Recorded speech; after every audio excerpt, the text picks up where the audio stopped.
check, make sure the mic's working, because yesterday I was talking into a muted microphone, it wasn't muted, it wasn't on. We actually lost power, and I got to push a button on this interface, this switch, this analog to digital box that I can plug into my microphone and a guitar. Yeah.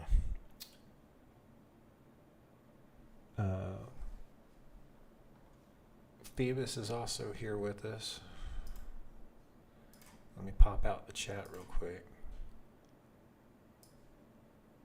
Here we go.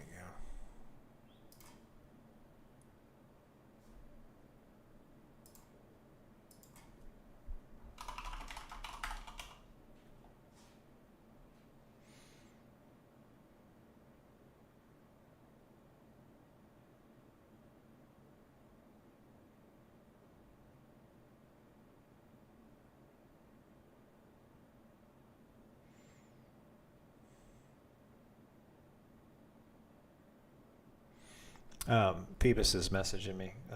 We should. I've been really focused on the job hunt, and spending a good amount of time on it. So it's Sunday, and applying for things today. I could just get buried in it. I asked Bob about it. I asked the AI. In fact, yeah, let's look. Yeah, best time to apply. And the best thing that I could do is maybe send things late Sunday evening, but sending things on like a Saturday or Sunday, pros, less competition, fewer applicants, only on weekends, so your resume might stand out in smaller batches. You're ahead of the Monday rush. Cons, many recruiters don't check applications until Monday, meaning your resume get buried under the Monday morning pile if they renew. So the best thing that I could probably do is I'll chill out today. Maybe we line up a couple of jobs to hit the apply to button first thing in the morning. Like get the day started and fire those off between 8 and 10, because that's when all those recruiters and hiring managers and stuff are looking at their Monday morning inbox, after posting that job last week. Applying early before 9 a.m. also effective, especially if the company uses an ATS that organizes applications by submission time. You're still near the top when they log in. Yeah, so there might be a... hey, let's ask it this. So, ATS. So there are systems out there that track and rate resumes based on local submission time. Tell me more about this.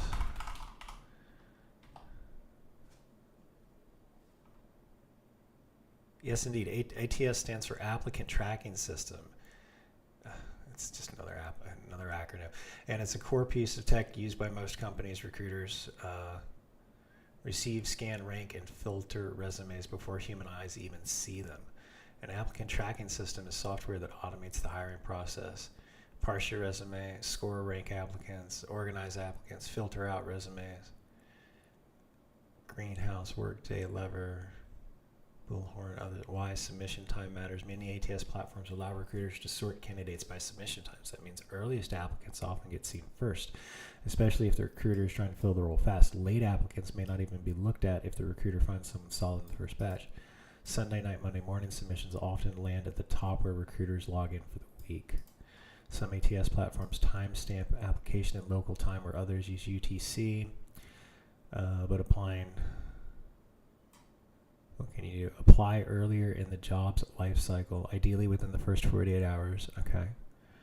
Send applications late Sunday night or early Monday morning to be at the top of the Monday stack. Yeah, so look for the jobs they post on Friday and apply to those Sunday night. Optimize your resume for ATS parsing. Use plain formatting of tables or boxes. Mirror keywords from the job description. Use standard section headers. Experience education. Okay. This is like, oh, what a fascinating modern world we live in. Okay. But we're going to go ahead and load up some ENDERAL because I've been, again, like here I go again. You can tell how anxious I am about it because I'm sitting here talking and reading about it when I said I wasn't going to today. I said I was going to take a break. So I feel like I could always be doing more. So I try not to beat myself up. But, you know, I applied to at least 5 places every day this week, at least 5. I know I applied to like 8 last night. I can't believe it took me 5 hours. That time just flew by. But, you know, writing custom cover letters for each and then digging through and finding it. I guess it does just take time. So we're just going to go ahead and give this another play. Had a good time playing it last night. It was very, very atmospheric. It does like kind of recapture some of the wonder and I guess fantasy, the fantasy atmosphere. It's got, you know, when the first time you play Skyrim and the whole thing opens up for you and it's just like, oh, I can go anywhere, you know. This has kind of got that feeling to it. It's a little bit more directed, but in a good way. Yeah, well, let's start going.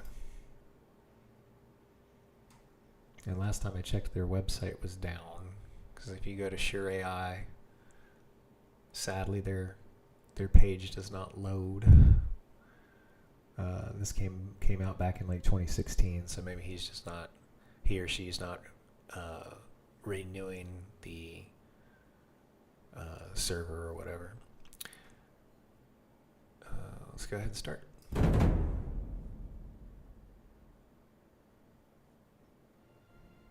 And we'll continue.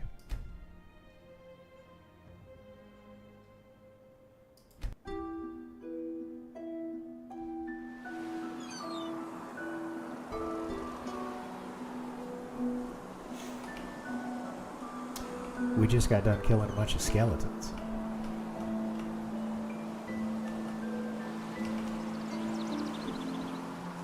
And we're supposed to be checking the shore for something. Oh, that's right, we needed that.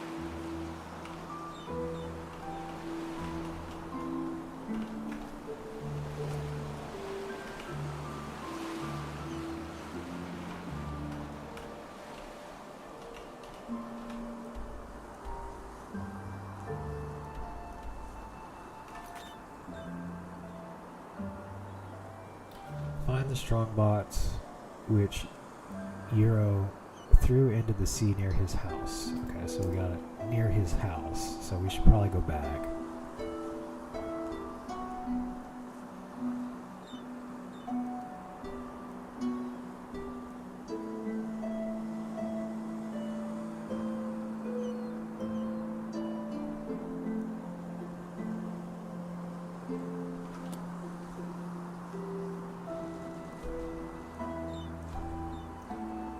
Oh, what? We have to go all the way down there? This game's a lot bigger than I thought.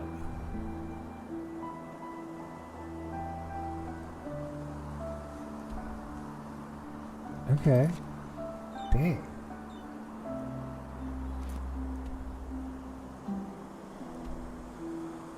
Well, I guess let's find the thing. Let's go to the city first.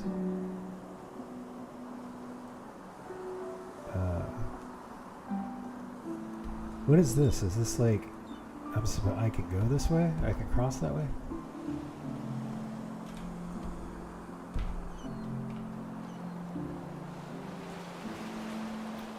I thought the thing we were looking for was on this shore. No siree, Bob. That thing's all the way down there. It's outside of our visual range. It's like on the other side of that.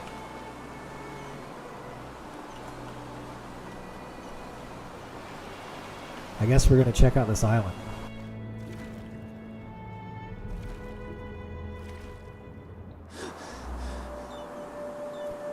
Gonna kill me a crab.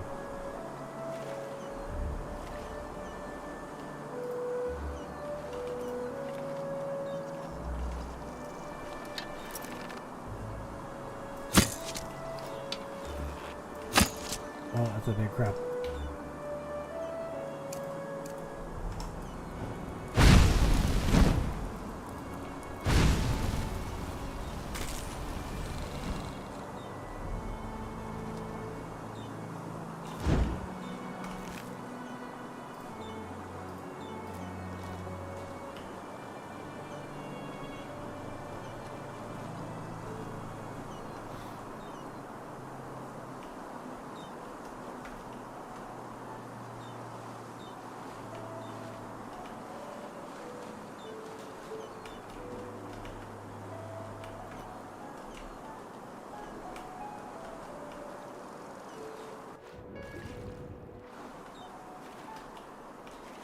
Oh, there's like a dock.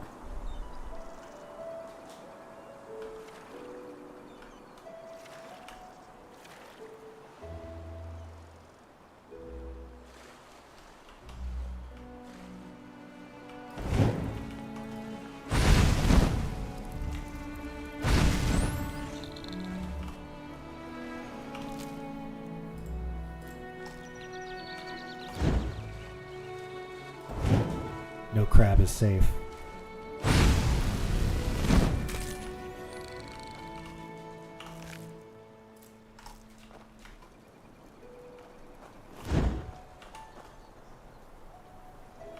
No, no, you will not take her away with you.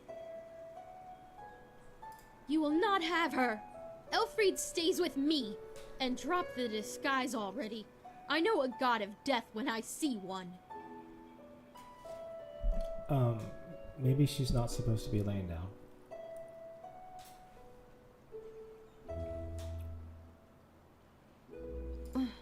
What?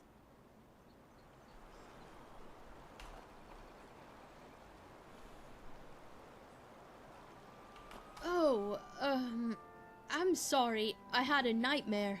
Also. Anyway, who are you? I wasn't expecting to meet anyone else out here. Save for the bandits, that is. No, I'm not. This ruin over there. You know, I'm a merchant, and my specialties are all kinds of things with historical background. The things you usually find in ruins. Of course, I'm usually not stupid enough to go looking for them myself, but there was this traveler from Ark who told me about this place, the Three River Watch, and he said that it's hardly guarded. I had to load up the chat. There we go. Well, since I was in the area anyway, I thought it wouldn't hurt to take a look. Great idea, really. Look, I know we just met, but truth be told, I really got myself into some trouble here, and you look as if you know how to defend yourself.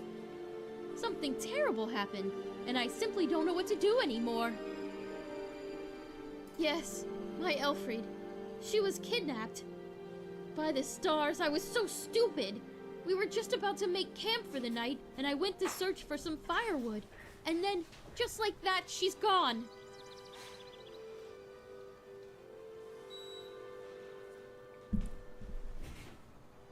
No, a Vatir. I heard him grunting, you know. He lives in that damned ruin. I tried to sneak in, but it's impossible. And I can't go back to Riverville for help either. That would take way too long. Please, you have to help me. If anything happens to Elfried, I would never forgive myself.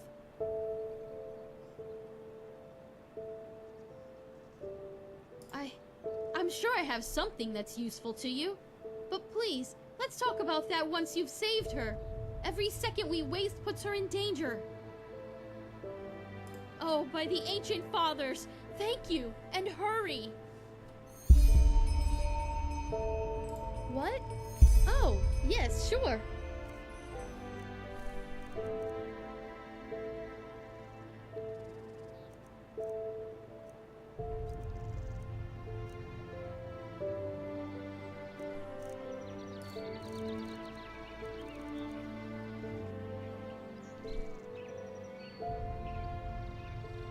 Do I really carry 6 of these?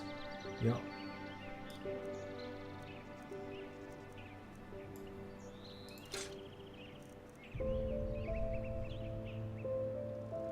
The sound is really good.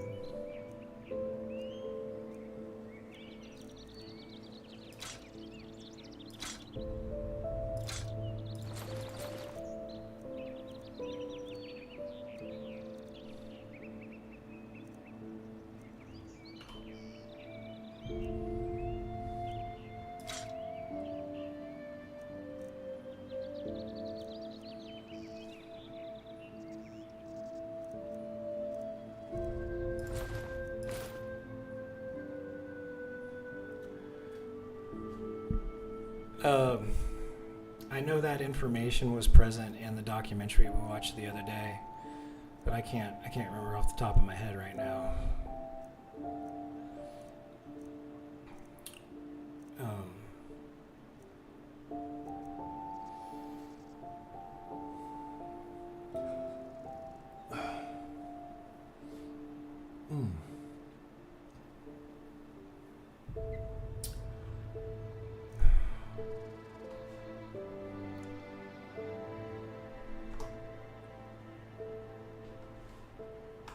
Walk blessed and stay safe.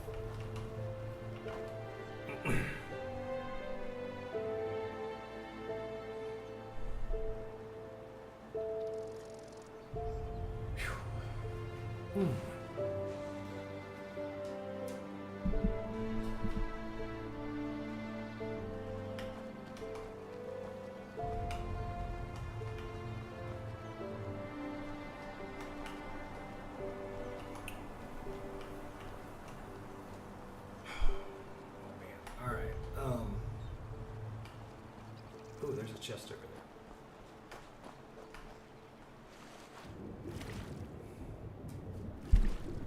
I'm sorry if I look kind of out of it. My stomach's a little upset. So if I jump up suddenly and just leave the camera, yeah. I don't know why my stomach's upset. I just ate.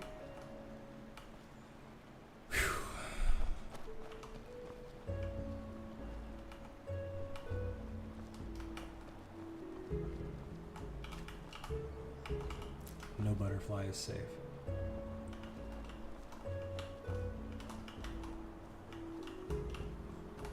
Oh, so there's...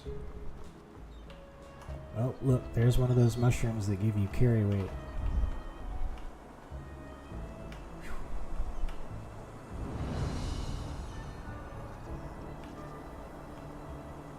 The design is really good.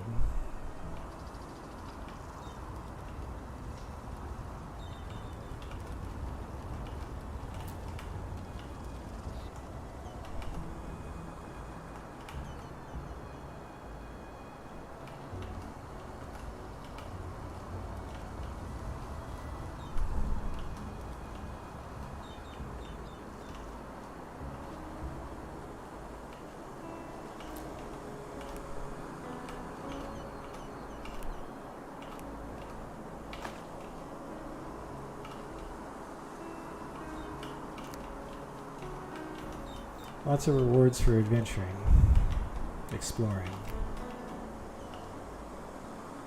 Yeah, see, right here.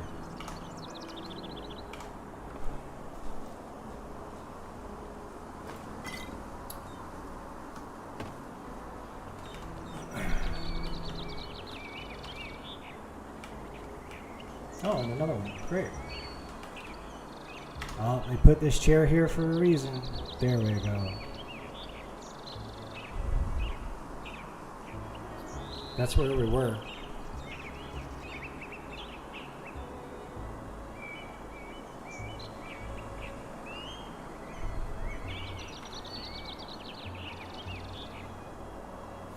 Very, very atmospheric.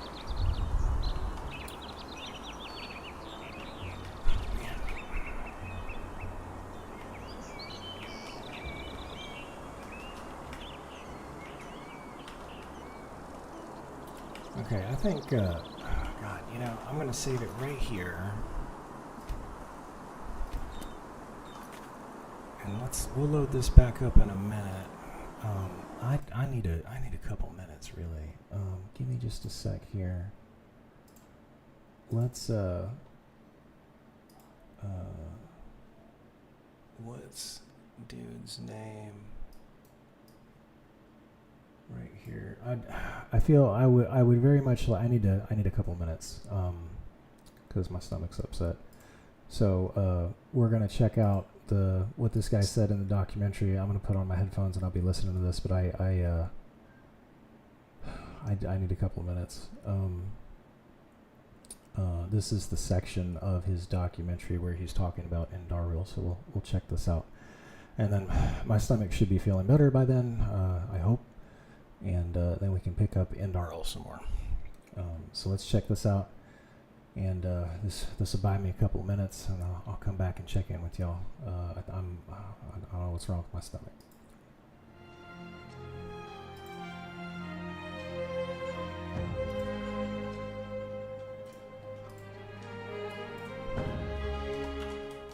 Gothic is no Skyrim. But there was a time when Gothic and the Elder Scrolls existed side by side, as two exciting takes on what an open-world action RPG could be. Gothic 2 released in the same year as Morrowind, and was a great game. But while the Elder Scrolls would go on to reach even loftier heights, Gothic proved less fortunate. Gothic 3 was ambitious but disappointing. Gothic 4 was unambitious and even more disappointing.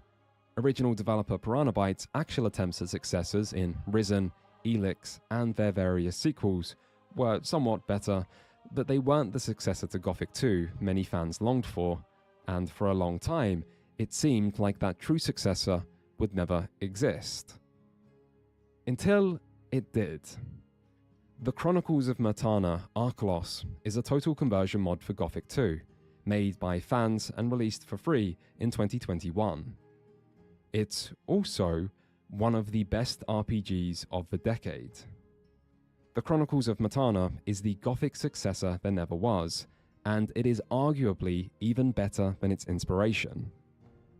So why couldn't the same happen with Skyrim? After all, there is no modding community as large or active as Skyrim's, and modders have created numerous great standalone games over the years. So, if neither the mainstream gaming industry nor the indie scene will create a true Elder Scrolls successor, what about mods? And amongst the many impressive Skyrim mods, there is one that stood out beyond all others.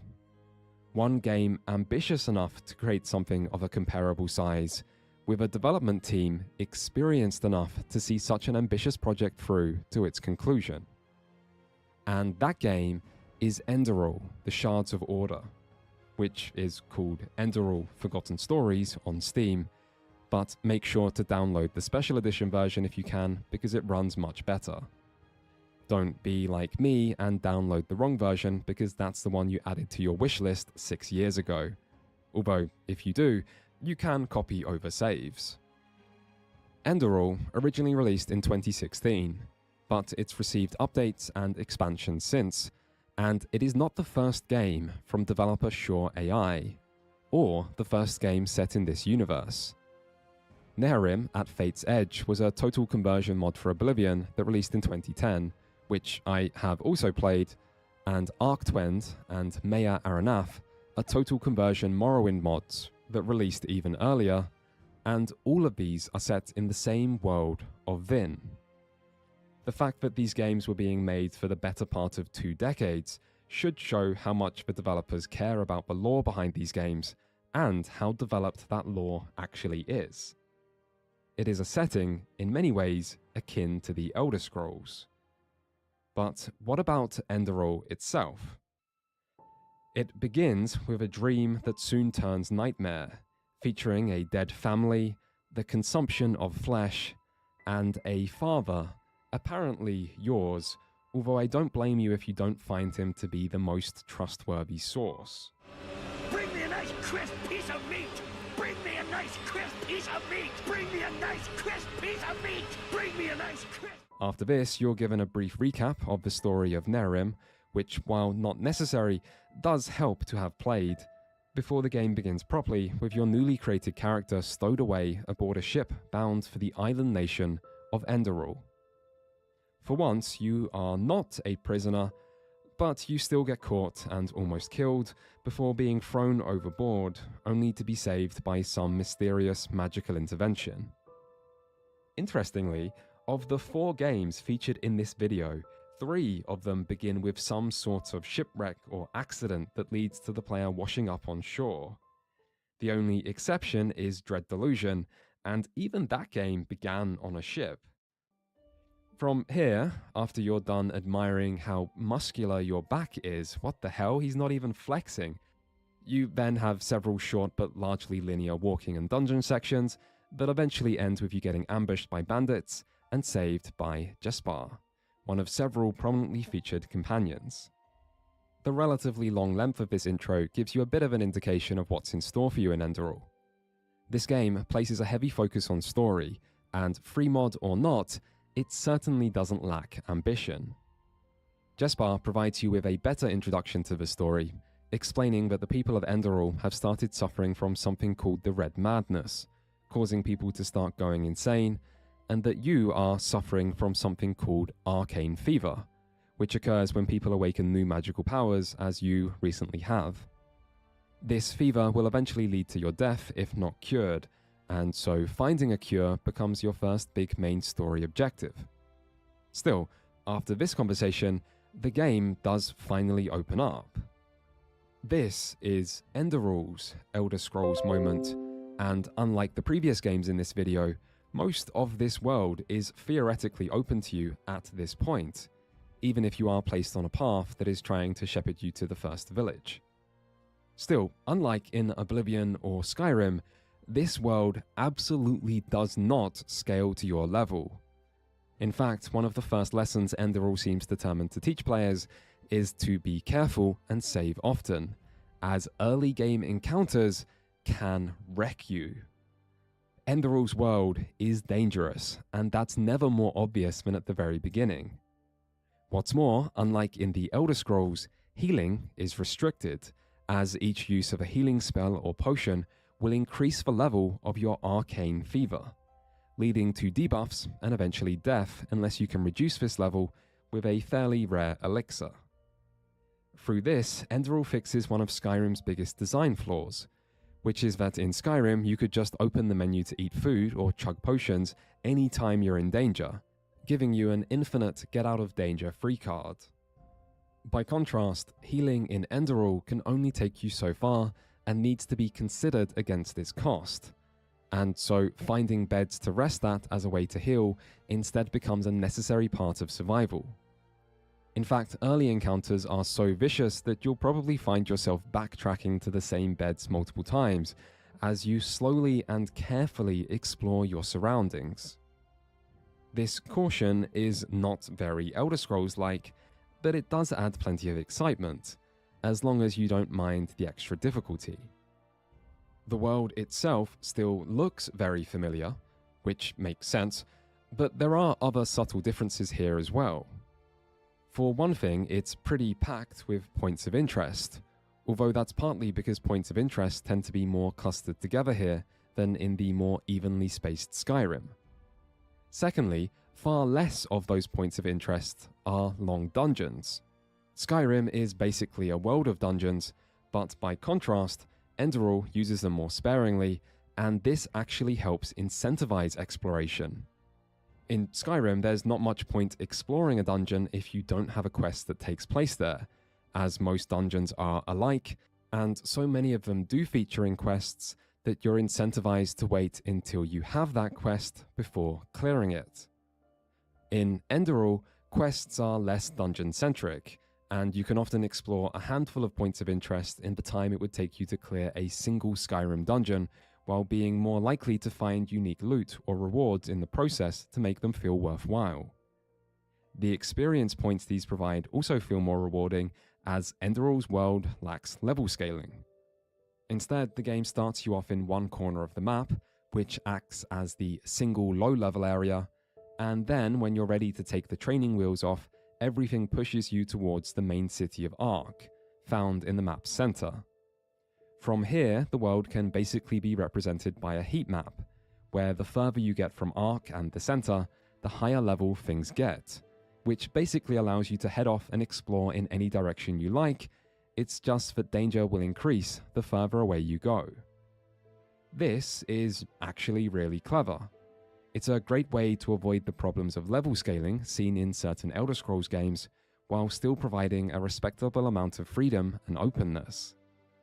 Of course, it's not as much freedom or openness, but it feels like a solid compromise, and I wish more RPG developers would look at this template for how to implement leveled zones in a more organic and open way. The progression is also well done, and again breaks tradition from the Elder Scrolls. Level ups come from XP rather than skill use, but do give a familiar choice of health, mana, or stamina. The skill system, however, is completely different, with level ups providing learning points that can only be spent by reading skill books. This is how you increase skills, and these books provide a continuous gold sink to make money feel valuable from the game's start all the way until its end. And as money is always useful, it means loot you find stays rewarding, which creates a much more satisfying feeling of progression than in most RPGs, even if actually returning to merchants to buy and use skill books becomes a bit tedious. Levels also give you one perk point, but unlike Skyrim skill trees, ENDERAL's perks are much more limited and try to force you to only focus on a couple of different trees. So you cannot be a stealth archer who is good at magic, melee, lockpicking, and speechcraft. Instead, you're forced to specialize to get most of the very best skills, which involves sacrifice. For example, most players won't be able to pick difficult locks without heavy investment, so if that's a problem for you, you better get used to buying lock opening scrolls.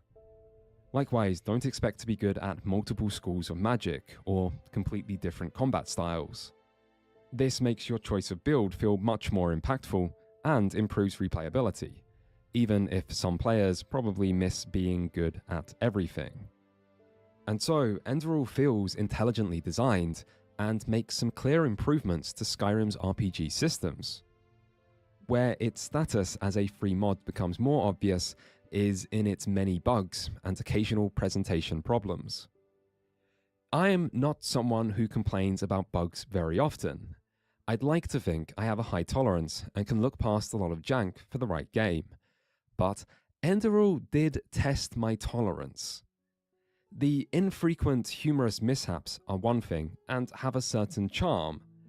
The frequent NPC pathing problems or breakable quest scripting is less charming, and I had to reload the game far more than I'd like to force quests and NPCs to behave. This is understandable given the size of this game and its small number of developers, but it still hurts the player's experience.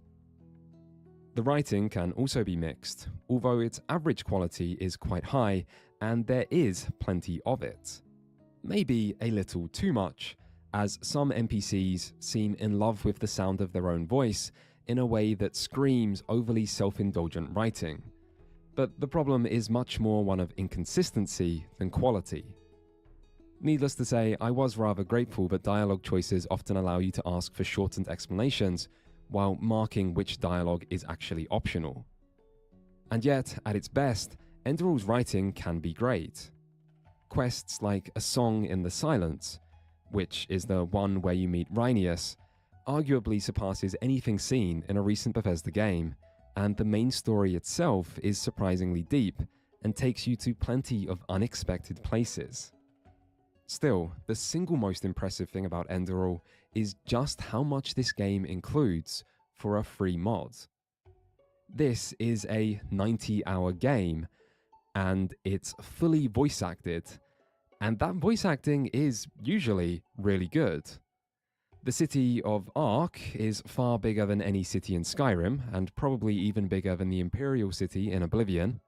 The world has multiple distinct biomes, some of which look downright gorgeous, and nothing like the world of Skyrim. There are 2 entirely different gambling minigames, there are reputation levels with important characters, there are multiple different romances, there are guilds to join, side quests to take, hidden items to collect, and then there is the soundtrack, which has 122 tracks, according to the playlist on Sure AI's YouTube channel, and nothing about this soundtrack sounds like it's from a free mod. In fact, there are many times you have to wonder how exactly this game was possible. It just feels too big and too high quality to fit its free status. Things like the voice acting, which is in both English and German, just doesn't seem like it should have been possible. Except, it was. At other times, however, it can be hard to ignore the fact this game is a mod, because so many of its assets and visuals are reused from Skyrim. I mean, I'm sorry, but these are Dwemer automatons, not Starling Guardians, no matter what the game or I tell myself, and things like this does diminish what's here that tiny little bit. And yet, that feeling of familiarity being taken too far is rare. Most of the time, ENDERAL has a strong identity of its own, and it's one that is pretty different from any Bethesda game, which ends up being one of the best things about it. There is true joy to playing a game that is big enough to get lost in, where you don't know quite what to expect. This is one of the things that made the Elder Scrolls series stand out to begin with, but love them or hate them, Bethesda's open-world RPGs since Oblivion have become formulaic. They might come in 3 different flavors now of fantasy, post-apocalyptic, and sci-fi, but there is so much shared DNA between all of these games. The world design, the dungeons, the factions, the writing style, the NPC faces, the environmental storytelling. If you play one of these games, you know what to expect from the rest, and even Starfield, a brand new IP, barely changed this established formula. But in ENDERAL, this is not true. It may look exactly like a Bethesda game, but it breaks so many of Bethesda's rules. The world is dangerous. The writing is serious. The skill system is all about specialization. The quests are inconsistent but varied. The quality control isn't as high, but that's okay because it just adds to the unpredictability. And ultimately, ENDERAL is unpredictable in a way Bethesda games aren't, which ended up being my favorite thing about it. But it is this exact quality, the main thing that makes this game great to me, which also means it's not really a Skyrim killer. ENDERAL is not an Elder Scrolls successor. Do you want to know what game ENDERAL is a spiritual successor to? Well, I already told you in the first line of this section. I mean, what do you expect from a German developer? This isn't Elder Scrolls. This is Gothic, just in Skyrim's engine. And that engine means there is a lot of immersive features. Most games don't model every item, or have such detailed NPC routines, or feel this alive. And ENDERAL also provides a lot of freedom, more so than most RPGs, while almost matching Skyrim's scale. But at its heart, even this game, one built entirely in Skyrim's own engine, using Skyrim's own assets, is not truly like Skyrim. And so, the quest to find an Elder Scrolls successor goes on.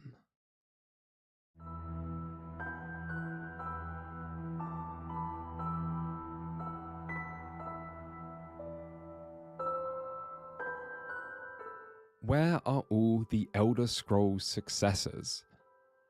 Well, maybe they're still out there. There are more contenders in development. The Wayward Realms is a very deliberate attempt at this concept from renowned Elder Scrolls veterans Ted Peterson and Julian LaFay. Wayward Realms had a successful Kickstarter in 2024 and has all the features a Skyrim killer would need, with an even larger scope thanks to the use of procedural generation to help create its massive open world, and its Unreal Engine 5 graphics ensure it looks good enough that it could have mainstream appeal. The Wayward Realms doesn't exactly seem close to release, but it does tick every box an Elder Scrolls successor needs to, and at least proves there is real interest in the idea. And for contenders that aren't so far off, 2025 is meant to bring at least 2 more promising indie attempts. The World of Antera also had a successful Kickstarter, this time back in 2022, and has been called a pixel art Skyrim, featuring an interactive, non-linear living world. There are plenty of indie games that have found success by combining ambitious concepts with simpler graphics, and so the idea of using a low graphical fidelity to achieve some of the Elder Scrolls harder to replicate features does make sense. I'm less convinced about it actually achieving its stated 2025 release, however. But for a game that does seem likely to make it this year, in early access anyway, there is Ardenfall, a low-poly first-person take on the concept that takes clear inspiration from Morrowind and has had a playable demo for several years now. That said, this doesn't exactly feel like a lot of contenders, and the most obvious conclusion of this story is surely that making a Skyrim-like game is hard. All games face limitations on resources, and once those limits start being reached, how can a developer justify optional features or extra details over the more necessary pillars of gameplay and story? This is what happened with Avowed to cause it to change mid-development, and it probably happened with other games before it. Simulated worlds are complicated, and complete openness only works if there's enough optional content to justify such a high level of freedom. For indie games, this challenge becomes even greater, and the advantage brought by lower graphical fidelity is hardly enough to make creating something of comparable scale and scope to Skyrim achievable for most developers.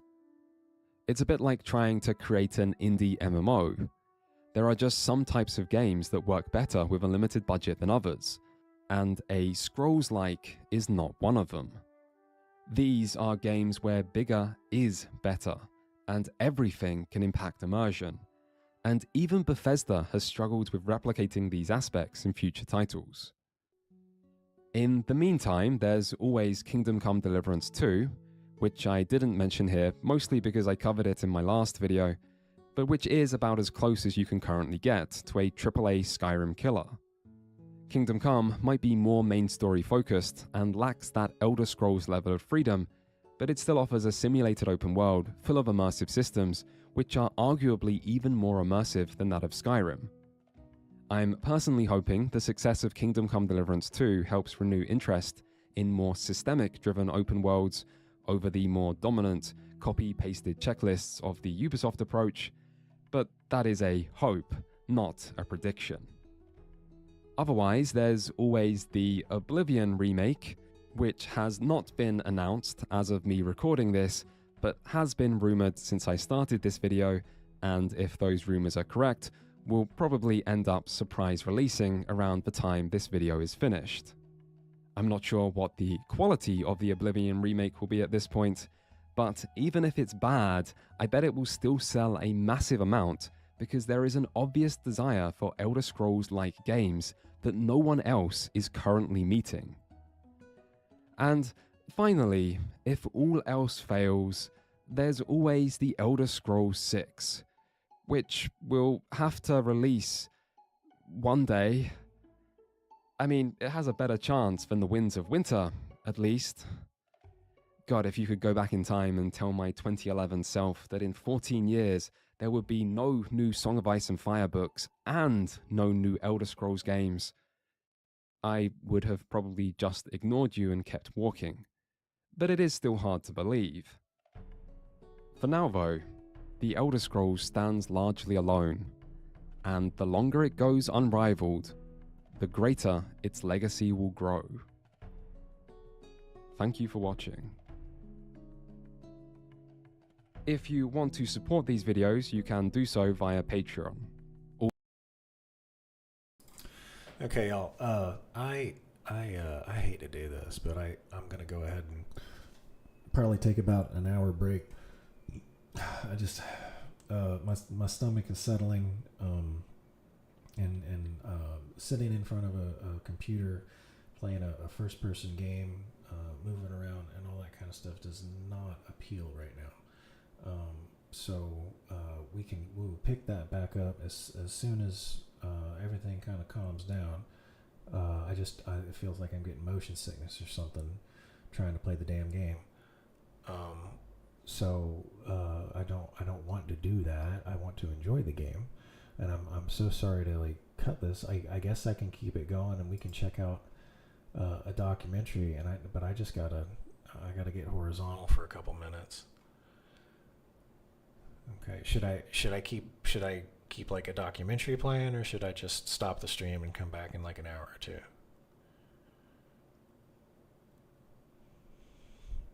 I mean, I'm sure we can. There's a ton of great documentaries on this channel.